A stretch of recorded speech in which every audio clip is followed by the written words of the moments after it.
सदनदेखि सडकसम्म राजनैतिक, आर्थिक, सामाजिक हर क्षेत्रका विषय र प्रसङ्ग यो कार्यक्रम आजको सन्दर्भ। नमस्कार, कार्यक्रम आजको सन्दर्भमा स्वागत छ। म दिपेश दाहाल। दर्शकवृन्द, कार्यक्रम आजको सन्दर्भमा हामी देशभर भएका सामाजिक, आर्थिक, राजनीतिक हर क्षेत्रका विषयलाई विश्लेषणात्मक रूपमा प्रस्तुत गर्ने गर्छौं। लोकसेवा आयोगको विगत र वर्तमानलाई निहालेर हेर्दा धेरै उतार चढाव देखिन्छ। प्रजातन्त्रको 3 दशक भन्दा पूर्वको सरकारले यसको परिकल्पना गर्दै योग्य र सक्षम कर्मचारीहरू भर्ना गर्न वैधानिक कानून 2004 अनुसार एउटा दरखास्त परिषद खडा गरेको थियो, तर उक्त कानून लागू हुन सकेन। तत्पश्चात 2007 सालमा प्रजातन्त्रको स्थापना भएपछि नेपालको लागि एक लोकसेवा आयोग रहनेछ भनी उल्लेख भए अनुसार 2008 साल असार 1 गते विधिवत रूपमा लोकसेवा आयोगको स्थापना भएको थियो। उक्त विधानको धारा 67 अनुसार सरकारको सबै जागिरदारमा भर्नाका निम्ति जाँच गर्नुका साथै निजामती जागिरदारको भर्ना गर्ने प्रक्रिया, नियुक्ति, सरुवा बढुवा गर्ने सिद्धान्त एवं अनुशासन सम्बन्धी सबै विषयमा यस आयोगबाट सल्लाह लिनुपर्ने व्यवस्था गरिएको थियो। यसै गरी समयको प्रवाहसँगै आवश्यकता र औचित्य अनुसार परिमार्जन र परिष्कृत गर्दै नेपालको संविधानमा लोकसेवा आयोगको दायरा फराकिलो बन्दै गएको पाइन्छ। नेपालको संविधानको धारा 244 को उपधारा 1 मा प्रत्येक प्रदेशमा प्रदेश लोकसेवा आयोग रहनेछ भन्ने व्यवस्था रहेको छ। संघीय सरकारको प्रदेश लोकसेवा आयोग आधार र मापदण्ड निर्धारण ऐन 2075 बमोजिमको आधार र मापदण्डलाई आत्मसात गर्दै आयोगको गठन, काम, कर्तव्य, अधिकार र कार्यविधिका सम्बन्धमा व्यवस्था गर्न प्रदेश लोकसेवा आयोग ऐन 2076 बागमती प्रदेशको प्रदेश सभाबाट मिति 2076 साल भाद्र 28 गते पारित भई प्रदेश प्रमुखबाट मिति 2076 साल असोज 28 गते प्रमाणीकरण भएको छ। प्रदेश लोकसेवा आयोग ऐन 2076 को दफा 4 बमोजिम 2076 साल मङ्सिर 2 गते अध्यक्ष नियुक्ति सँगै प्रदेश लोकसेवा आयोगको गठन भएको छ। साथै 2076 साल माघ 6 गते 2 जना सदस्यहरूको नियुक्ति सँगै आयोगले पूर्णता पाएको छ। प्रदेश निजामती सेवा, प्रदेश अन्य सरकारी सेवा, स्थानीय सरकारी सेवाहरूमा आवश्यक जनशक्तिको लागि परीक्षा सञ्चालन गर्ने र उनीहरूलाई सिफारिस गर्ने लोकसेवा आयोग बागमती प्रदेशको मुख्य काम भएको बागमती प्रदेश लोकसेवा आयोगका सचिव भोला दाहालले बताउनु भएको छ। प्रदेश लोकसेवा आयोग 2076 साल मङ्सिर 2 गते स्थापना भएको र स्थापना भएको पहिलो वर्षमा विभिन्न नियमावलीहरू, आचार संहिताहरू, अन्य कानूनी कुराहरू र भौतिक पूर्वाधारहरू तयारी गरिएको उहाँले बताउनुभयो। आर्थिक वर्ष 2077-78 देखि प्रदेश लोकसेवा आयोगले आफ्नो वार्षिक पदपूर्ति कार्यतालिका सार्वजनिक गरेको र विभिन्न तहका लागि परीक्षाहरू सञ्चालन गरिएको उहाँले बताउनुभयो। पूर्व मेचीदेखि पश्चिम महाकालीसम्मका सबै ठाउँका 18 वर्ष पुगेका न्यूनतम आयोगले तोकेका शैक्षिक योग्यता हासिल गरेका नेपाली नागरिकहरू परीक्षामा सामेल भएका र अहिले 4औं, 5औं र 6औं तहको परीक्षा सकिएको र नतिजा प्रकाशनको तयारीमा रहेको उहाँले जानकारी दिनुभएको छ। प्रदेश लोकसेवा आयोग 2076 सालको मङ्सिर 2 गते स्थापना भएको र स्थापना भएको पहिलो वर्ष यसले 6-7 महिना यो यसका नियमावलीहरू, आचार संहिताहरू र अरू कानुनी कुराहरू र अरू कुराहरू हामीले तयारी गऱ्यौँ। भौतिक पूर्वाधारहरू पनि तयारी गऱ्यौँ। अहिले हाम्रो आफ्नै भवन छैन, हामी भाडामा बसेका छौँ र त्यसपछि हामीले अब 2077-78 देखि चाहिँ प्रदेश लोकसेवा आयोगले आफ्नो वार्षिक पदपूर्ति कार्यतालिका सार्वजनिक गर्यो। 2077 साल असोजको 20 गते हामीले सार्वजनिक गऱ्यौँ र त्यही वार्षिक पदपूर्ति कार्यतालिका अनुसार हामीले मङ्सिर महिनाको दोस्रो सोमबार 4औं तहका विभिन्न प्राविधिक र अप्राविधिक 4औं तहका पदहरूको विज्ञापन गर्ने, मङ्सिरपछि पुसको दोस्रो मङ्गलबार हामीले 5औं तहको, अनि पुसपछि माघको दोस्रो सोमबार हामीले त्यसपछि 5औं तहको, 6औं तहको गर्दै क्रमशः हामीले त्यो वार्षिक पदपूर्ति कार्यतालिका सार्वजनिक गरेर हाम्रो वेबसाइटमा हामीले राख्यौँ र त्यसै अनुसार हामीले गत साल हामीले पदपूर्ति प्रारम्भ गऱ्यौँ र हामीले 4औं तहका, 5औं तहका र 6औं तहका विभिन्न पदहरूको हामीले पदपूर्तिका लागि परीक्षा सञ्चालन गरिसक्यौँ र यसरी परीक्षा सञ्चालन गर्दा हामीले जम्मा यो पदहरू चाहिँ चौथो तहका पदको लागि 550 पद माग भएको थियो। पाँचौँ तहका विभिन्न पदहरूका लागि 1206 पदको विज्ञापन भएको थियो र छैटौँ तहको पदका लागि 174 गरी जम्मा 1930 पदहरू चाहिँ हामी कहाँ माग प्राप्त भएको थियो र त्यसको लागि हामीले विज्ञापन गऱ्यौँ र अहिले चौथो, पाँचौँ, छैटौँ सबैको हामीले परीक्षा सञ्चालन सकेर अहिले प्रदेश लोकसेवा आयोग अहिले हामी क्रमशः नतिजाको तयारीमा छौँ। हामीले कतिपय चौथो तहका पदहरूको नतिजा प्रकाशन पनि गरिसक्यौँ। अब हामीले यो चाहिँ प्रदेश लोकसेवा आयोग बागमती प्रदेशबाट विज्ञापन भएका परीक्षाहरूमा सबै नेपाली नागरिकहरू सबै 18 वर्ष पुगेका नेपाली नागरिकहरूले र न्यूनतम आयोगले तोकेको शैक्षिक योग्यता हासिल गरेका नागरिकहरूले परीक्षामा सामेल हुन सक्ने भएको कारणले गर्दा अहिले हामीले सञ्चालन गरेका परीक्षामा पूर्व मेचीदेखि पश्चिम महाकालीसम्मका सबै ठाउँका परीक्षार्थीहरू सहभागी हुनुहुन्छ। परीक्षा दिने टोटल सङ्ख्या भनेको चाहिँ चौथो तहमा टोटल 58,263 जना परीक्षार्थीहरूले दरखास्त बुझाउनु भएको छ। त्यस्तै पाँचौँ तहमा 41,479 जनाले दरखास्त बुझाउनु भएको छ र छैटौँ तहको विज्ञापन हुँदा 8,792ले यो चाहिँ दरखास्त टोटल यो 1,08,534 जनाले दरखास्त बुझाउनु भएको छ। अब यसमध्ये परीक्षामा कुनै परीक्षामा उपस्थिति हेर्दा महिलामा 30,330 जना उपस्थित हुनुभएको छ, पुरुष 37,698 जना गरी जम्मा 1,08,534 जनाले दरखास्त दिनुभएकोमा 68,028 जनाले परीक्षामा सामेल हुनुभएको छ। यो चाहिँ सबै सेवा समूहको गरेर प्रतिशत भन्दा पनि अब अहिले त हाम्रो भर्खर सुरुवात हो यो हैन, पहिलोपटक स्थापनाको पहिलो वर्ष, त्यो पनि हामीले अब जस्तो कर्मचारी सेवा शर्त सम्बन्धी प्रदेशको कुनै कानुन, प्रदेश निजामती सेवा कानुन आएको पनि छैन। तैपनि हामीले कर्मचारी समायोजन ऐन 2075 र प्रचलित निजामती सेवा सम्बन्धी कानुनका आधारमै रहेर आयोगले देशको बेरोजगारी भएको र युवाहरूको चाहिँ रोजगारी नभएको अवस्था र एउटा प्रदेश संघीयता नेपालमा लागू भइसकेको र प्रदेशमा प्रदेश लोकसेवा आयोग स्थापना भइसकेको कारणले गर्दा यो प्रदेश लोकसेवा आयोगलाई चाहिँ हामीले चाहिँ यसलाई चाहिँ एक्टिभ बनाउनुपर्छ र चाहिँ हामीले परीक्षा सञ्चालन गर्नुपर्छ भनेर आयोगले आफ्नै विशेष पहलमा यो गरेको हो।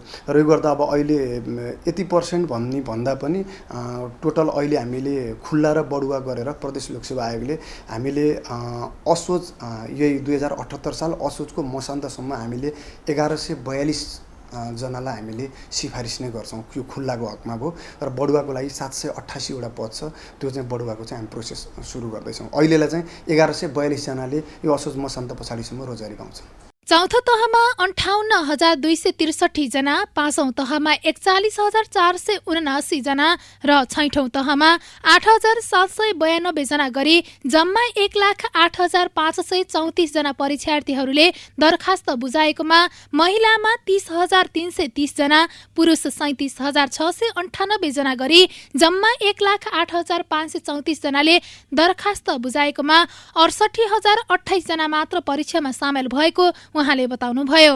प्रदेश लोकसेवा आयोगले खुलातर्फ 1142 जनालाई सिफारिस गरेर बढुवातर्फ 788 जनालाई सिफारिस गर्ने प्रक्रिया रहेको उहाँले बताउनुभयो। बागमती प्रदेश लोकसेवा आयोगबाट असोज मसान्त पछिसम्ममा 1142 जनाले रोजगारी पाउने दाहालले बताउनु भएको छ।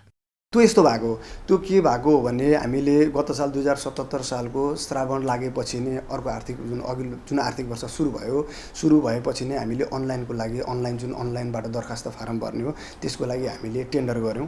त्यो टेन्डर गरेपछि त्यसको सबै प्रोसेस गरिसकेपछि त्यो हामीले असोजको 20 गते वार्षिक पदपूर्ति कार्यतालिका निकाल्दा मङ्सिरको दोस्रो सातासम्म त्यो अनलाइन तयार हुन्छ कि अनलाइनबाट फर्म भर्ने भनेर त्यो मङ्सिरको दोस्रो सातासम्म अनलाइन हाम्रो तयार हुन्छ कि भनेर हामीले असोजको 20 गते वार्षिक पदपूर्ति कार्यतालिका निकाल्दा मङ्सिरको दोस्रो साताबाट चौथो तहका विभिन्न पदहरू विज्ञापन गर्ने भनियो र त्यो क्रममा त्यो जुन टेन्डरबाट जुन त्यो पार्टीलाई अवार्ड गर्ने हुनेछ त्यो अलि ढिला भएपछि उहाँहरूले चाहिँ त्यो तयार गर्न सक्नु भएन। अब लोकसेवा आयोगले एकपटक वार्षिक पदपूर्ति कार्यतालिका निकाली सार्वजनिक गरिसकेपछि पहिलो पटक हो, त्यसमा पनि मान्छेलाई अब प्रदेश लोकसेवा आयोग सधैँ सङ्घीय लोकसेवा आयोगले गरिरहेको प्रदेश लोकसेवा आयोगप्रति विश्वास नहुने हो कि भोलि प्रदेश लोकसेवा आयोगप्रति चाहिँ मान्छेको चाहिँ नकारात्मक धारणा हुने हो कि भनेर प्रदेश लोकसेवा आयोगले त्यसलाई वार्षिक पदपूर्ति कार्यतालिकाले संशोधन गरेन र निर्धारित समय परीक्षा लिने भनियो र परीक्षा लिँदा मङ्सिरको दोस्रो साता हामीले अनलाइन नभ्याउने भए पनि यसलाई म्यानुअल्ली फर्म उम्मेदवारहरूलाई हामीले दरखास्त फारम हाम्रो वेबसाइटमा राख्ने र त्यो फर्म भराएर उहाँहरूले चाहिँ बुझाउने। त त्यसको लागि पनि उहाँहरूलाई सुविधाको लागि भनेर हामीले देशभरिका परीक्षार्थी हुन सक्ने सम्भावनालाई हामीले हेरेर हाम्रो बागमती प्रदेशभित्रका 13वटै जिल्लामा भएका घरेलु तथा साना उद्योग कार्यालयहरू र काठमाडौँको हकमा थप प्रदेश सुशासन केन्द्रलाई समेत हामीले यो फर्म कलेक्सन गर्ने कार्यालयको रूपमा हामीले तोक्यौँ र त्यो अनुसार हामीले गऱ्यौँ पनि। र त्यसपछि हामीले जब हामीले पुसको दोस्रो सोमबार गएर 5औँ तहको विज्ञापन गऱ्यौँ त्यसपछि हाम्रो अनलाइन तयार भयो। हामीले अनलाइनबाट सब दरखास्त फारम भर्यौँ। हामीले पुसदेखि नै गरिसक्यौँ। त्यो एकपटक के भयो भन्दा अब हामीले मङ्सिरमा फर्म भरिहाल्यौँ। मङ्सिरमा त्यो फर्म भरिसकेपछि त्यो मङ्सिरको जुन परीक्षाहरू जुन माघमा आएर परीक्षा हुने भए त्यो परीक्षा हुने बेलामा चाहिँ उहाँहरूलाई प्रवेशपत्र वितरण गर्नु पर्यो। अब अहिले संहितामा प्रदेशलाई मेन समस्या भनेको जनशक्तिको छ। हामी अरूलाई जनशक्ति दिने संस्था हौँ, हामीलाई नै जनशक्तिको अब हाम्रो 49 जनाको दरबन्दी छ। 49 जनाको दरबन्दीमा कार्यालयसहित र ड्राइभरसहित गरेर हामी जम्मा 12 जना 13 जना कर्मचारी छौँ। 12 जना 13 जना कर्मचारीहरूले 49 जना दरबन्दी भएको अवस्थामा हामीले शून्यबाट फेरि लोकसेवा आयोगलाई शून्यबाट सुरु गर्नु परेको छ। र त्यो बेलामा हामीले प्रमुख जिल्ला अधिकारीलाई, मुख्यमन्त्री तथा मन्त्रीवर्गको कार्यालयलाई सबैलाई अनुरोध गरेर अरू कार्यालयका कर्मचारीहरूलाई समेत बोलाएर प्रवेशपत्र बाँड्ने गर्ने त्यो चाहिँ ठुलो चुनौती भएको थियो। मान्छेहरूले धेरै दुःख पनि पाए। तर त्यो एकपटक 4औँ तहको लागि मात्रै हो। हामीले 5औँ तहदेखि चाहिँ फेरि उहाँहरूले घरमै बसेर फर्म भर्नुभयो, घरमै कोठामै बसेर उहाँहरूले प्रवेशपत्र लिनुभयो, आएर परीक्षा दिनुभयो। अब त्यो समस्या छैन। अब लोकसेवा आयोगको तत्काल अहिले हाम्रो समस्या भनेको एउटा भनेको जनशक्ति नै हो। किनभने यो लोकसेवा आयोगको एउटा कामको मोडालिटी हजुरको कस्तो हुन्छ भने असंलग्नता हुन्छ के। जस्तो एउटा शाखामा काम गरेको कर्मचारी अर्को शाखामा काम गर्न पाउँदैन, किनभने हाम्रो त सबै काम गोप्य हुन्छ। जस्तो एउटा कुनै परीक्षाको कुनै पनि एउटा चरणमा काम गरेको मान्छे दोस्रो चरणमा काम गर्न सक्छ। जस्तो हामीले परीक्षा सञ्चालन गऱ्यौँ, परीक्षा सञ्चालन गरिसकेपछि त्यो परीक्षाको प्रथम कोडिङ गर्ने काम गऱ्यौँ। त्यो कपीलाई प्रथम कोडिङ भन्छ। त्यो प्रथम कोडिङमा गरिसकेपछि त्यो प्रथम कोडिङमा इन्भल्भ भएको मान्छे सेकेन्ड कोडिङमा ऊ बस्न पाउँदैन। फेरि उसलाई थाहा हुन्छ त्यो कसको कपी भनेर। अनि दोस्रो कोडिङमा इन्भल्भ भएको मान्छे फेरि यता नतिजा तयारीमा बस्न पाउँदैन। नतिजा तयारीमा फेरि बसेको मान्छे त्यो फेरि नतिजा प्रकाशनमा गएर बस्न पाउँदैन। भनेपछि यस्तो अवस्थामा चाहिँ हाम्रो के हुन्छ भने छुट्टा छुट्टै काम छ। भएका कर्मचारीले गर्न सक्ने हो नसक्ने होइन। तर के हुन्छ भन्दा सके पनि म कुनै ए भन्ने काममा इन्भल्भ भएँ भने बी भन्ने काममा म फेरि गएर त्यहाँ इन्भल्भ हुन पाउन्न। भनेपछि त्यसको लागि सबभन्दा ठुलो चुनौती भनेको हामीलाई जनशक्ति नै हो। किनभने जनशक्ति हाम्रो भए जति जनशक्ति भएन भने हामी निष्पक्षता कायम गर्न सक्दैन। त्यसमा एउटा दोस्रो भनेको यो जनशक्ति नहुँदाको समस्या अर्को के भने हजुरहरूलाई म एउटा दृष्टान्त बताउँछु। हाम्रो त परीक्षा केन्द्रहरू विभिन्न स्कुलहरूमा, विभिन्न विद्यालय, विभिन्न क्याम्पसहरूमा हुन्छ।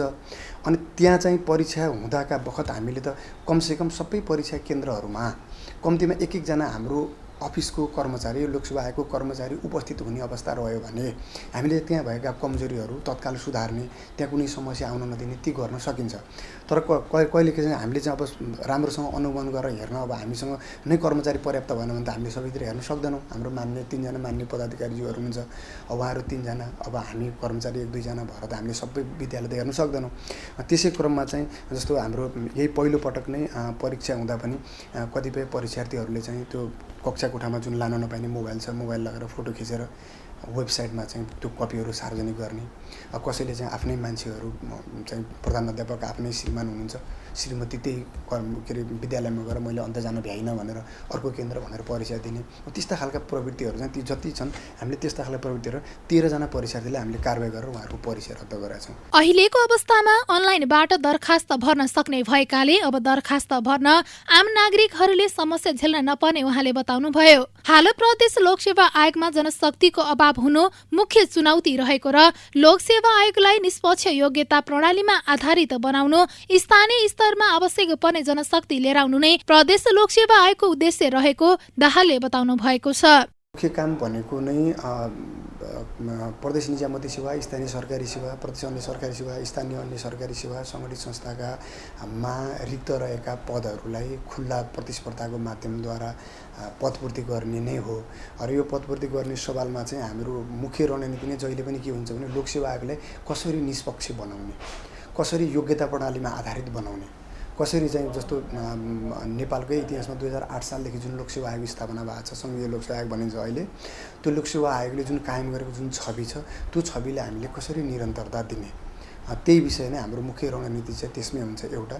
र दोस्रो भनेको चाहिँ हामीले चाहिँ पछि हुने जस्तो जनशक्तिहरू चाहिँ हाम्रो चाहिँ प्रदेश र स्थानीय तहमा कस्ता खालका जनशक्तिहरू आवश्यकता गर्छ, ती आवश्यकता परेका त्यहाँका कामका प्रकृति अनुसारका चाहिँ जनशक्तिहरू ल्याउनको लागि त्यो अनुसारको पाठ्यक्रम, त्यो अनुसारका हामीले परीक्षाका विधिहरू, त्यो अनुसारका हामीले प्रश्नपत्रहरू निर्माण गर्ने र त्यही परीक्षा विधिहरूलाई चाहिँ हामीले त्यही अनुसार बनाउँदै जाने, समयानुकूल त्यसलाई परिवर्तन गर्दै जाने भन्ने चाहिँ लोकसेवाको रणनीति। स्थानीय र प्रदेश स्तरमा योग्य कर्मचारी र माग अनुसारको उत्कृष्ट कर्मचारीहरू मध्येबाट पनि सर्वोत्कृष्ट कर्मचारी छनौट गरेर उपलब्ध गराउनु प्रदेश लोकसेवा आयोगको काम कर्तव्य रहेको बागमती प्रदेश लोकसेवा आयोगका अधिकृत श्रीराम पुडासैनीले बताउनुभयो। विभिन्न सेवा सुविधा तहका कर्मचारी माग अनुसारको परीक्षा लिने र नतिजा प्रकाशन गर्ने तथा कर्मचारीहरू सिफारिस गर्ने कार्य लोकसेवा आयोगले गरिरहेको उहाँले बताउनुभयो। दरबन्दी अनुसारको कर्मचारी नहुनु लोकसेवा आयोगको प्रमुख समस्याको रूपमा रहेको छ। लोकसेवा आयोगको पहिलो काम भनेको योग्य कर्मचारी, माग अनुसारका चाहिँ उत्कृष्ट कर्मचारीहरू मध्येबाट पनि सर्वोत्कृष्ट कर्मचारी छनौट गरेर स्थानीय र प्रदेशलाई चाहिँ उपलब्ध गराउनु हो। सरकारी सेवा जनतालाई चाहिँ प्रभावकारी रूपमा प्रवाह गर्नको लागि उपयुक्त कर्मचारीको छनौट गरी उनीहरूलाई चाहिँ कार्यक्षेत्रमा पठाउनु चाहिँ यसको मुख्य उद्देश्य हो। प्रदेश लोकसेवा आयोगले स्थानीय निकाय र प्रदेशबाट माग भइआएका विभिन्न सेवा समूह र तहका कर्मचारीहरूको माग अनुसारको परीक्षा लिने, अनि परीक्षा लिएपछि त्यसलाई नतिजा प्रकाशन गर्ने र उपयुक्त कर्मचारीहरू सिफारिस गर्ने काम चाहिँ अहिले पाइपलाइनमा छ। आदि जस्तो लिखित परीक्षाको नतिजा प्रकाशित भइसकेको छ भने सिफारिसको चाहिँ चरणमै छ। केही समयपछि सिफारिस पनि क्रमशः हुँदै जान्छ। खास गरी अहिले समस्या नभएको क्षेत्र त कुनै पनि छैन। त्यसमध्येमा पनि लोकसेवा आयोगको प्रमुख समस्या भनेको दरबन्दी अनुसारको कर्मचारी नहुनु। कर्मचारी भए पनि अब यो अफिसै नयाँ भएको हुनाले विभिन्न क्षेत्रबाट विभिन्न सेवाबाट आएका कर्मचारीहरू चाहिँ लोकसेवा आयोगप्रति चाहिँ कामप्रति चाहिँ त्यति ट्रेन भएको छैन। किन यो अफिस नयाँ हो, यसको कार्यक्षेत्र पनि नयाँ छ, प्रदेशमा त भर्खरै स्थापना भयो। त्यस कारणले कर्मचारीहरूको वृत्ति विकासको लागि र अलिकति तालिमको आवश्यकता पनि देखिएको छ। र कर्मचारीहरू विभिन्न सेवा समूहबाट आए तापनि आफ्नो सेवा समूहप्रति उहाँहरू योग्य हुनुहुन्छ र लोकसेवाको छुट्टै प्रकृतिको काम हुनाले त्यो कामप्रति चाहिँ क्रमशः सिक्दै बुझ्दै र आफ्नो ज्ञान विवेक प्रयोग गरेर यसको उद्देश्य पूरा गर्नेतर्फ लाग्नु भएको छ। पहिलेको अवस्थामा अनलाइन सिस्टम नबनेको कारण विविध समस्या भोग्नु परेको र हालको समयमा अनलाइन सिस्टमबाट दरखास्त लिन मिल्ने व्यवस्था भएको कारण समस्या नभएको उहाँले बताउनु भएको छ। एन्ड परिधिभित्र रहेर कर्मचारीको पदपूर्ति गर्ने, बढुवा गर्ने लगायतका कर्मचारी सम्बन्धी सम्पूर्ण कार्य प्रदेश लोकसेवा आयोगले गर्ने उहाँले बताउनुभयो।